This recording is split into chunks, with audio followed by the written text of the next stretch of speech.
Hi,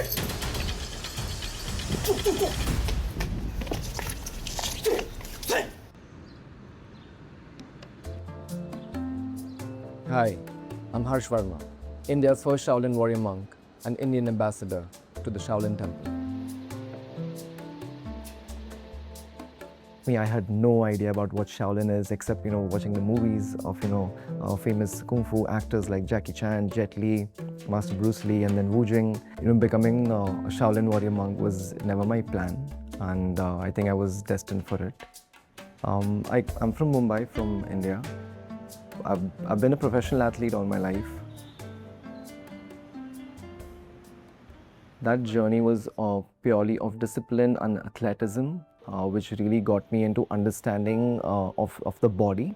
So I think there is a time that comes in everyone's life when you call it the pause, or you call it the downtime, or you call it the crash. For me, it was the issue that happened with my knee, which led me to a massive knee surgery, where during the surgery they found a tumor which was benign. And then the setback was of 5 months of bed rest. That's where I decided to take the alternate medicine therapy, which is the traditional Chinese medicine. And I was fortunate to find a few people who told me about Chinese medicine and how Shaolin Temple, one of the biggest sections is the medicine section, the Shaolin Yaoju. I send them my reports and everything, and the next thing, like, I'm out on a flight to China. I had about, say, between 15 to 30 needles on my leg where they were doing acupuncture therapy. So 3 months of rigorous of acupressure, acupuncture, and having the herbal medicines, they introduced me to meditation and breathing techniques, how to not just go inward, but how to be aware about your breath and using breath as an element to heal.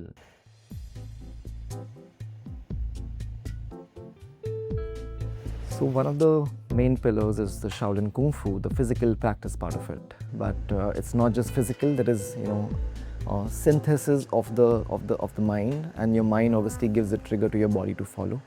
Now, in Shaolin Kung Fu, it is so technical. It might just seem like it's not just like kicking and punching the bag. It's more technical in the sense of there is esoteric meaning behind every application. There is history to it.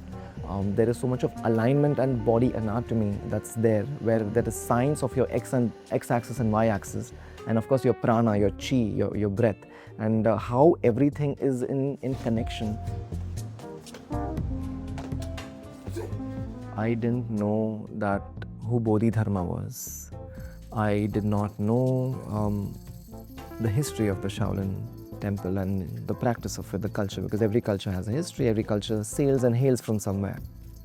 Now, Bodhidharma is known as the founder of Zen Buddhism and the father of Shaolin culture. In Chinese, we say Bodhidharma. He comes from the southern part of India, from the Salem mountain region. So these beautiful cultures uniting and bridging is where I come in the picture as the ambassador for Shaolin in India.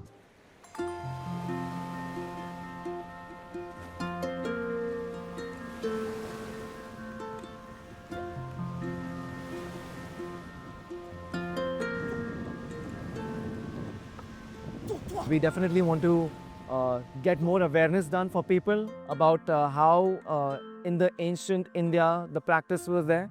Like from Kaleripayati, from Ayurveda, from Pranayam, and the Buddhist practice, of course. So an amalgamation of all these things which were already so richly present in our country went to another country which of course nurtured it and grew it and bloomed it in a very beautiful way.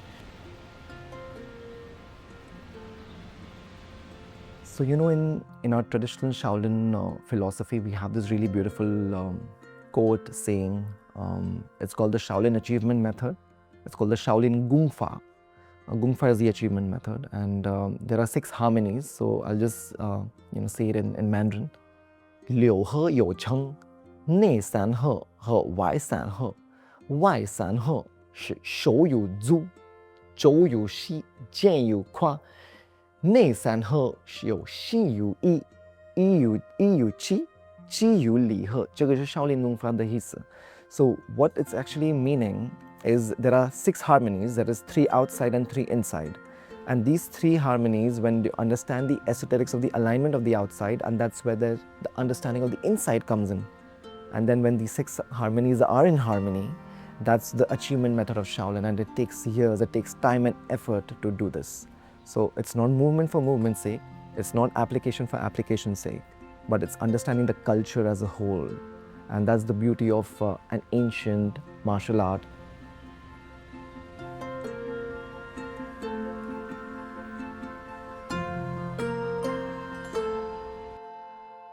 Having a physical center, the Shaolin Temple Cultural Center of India, we have a space, we have our regular Kung Fu classes, our Qigong classes, our Zen archery classes.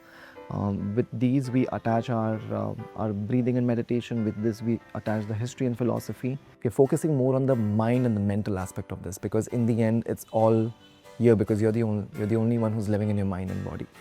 So creating those warriors are very still, warriors are very aware, and it's not just about like taking a sword or taking a stick and you become a warrior. But once you're in tune with yourself, once you're aware about and having control on your thoughts, and through the awareness of breathing comes the awareness of the self. I think the most satisfying part for me as a teacher is a student who just listens well. It's so simple, but simplicity is not that simple. But what really matters to me is commitment, discipline, and the curiosity that develops in people wanting to do more and wanting to get better and better each day. I feel like the biggest one thing that everyone can carry is empathy and compassion.